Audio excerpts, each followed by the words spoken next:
Hey, winter is upon us. One thing I always encourage people is make sure you winterize your home.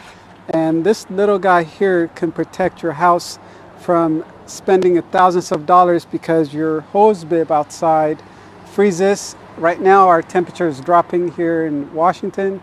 It's going to be about freezing degrees. So I'm going to show you guys how to winterize your hose bib so you don't spend a lot of money. So the first thing you want to do is, if your hose bib is already connected, unscrew it, disconnect it, make sure it's tight. Very simple to do. You can buy this at Home Depot. It's less than $5. You got the hook right here. You want to put it in the knot. See that? You slide it in, clip it, and that's it.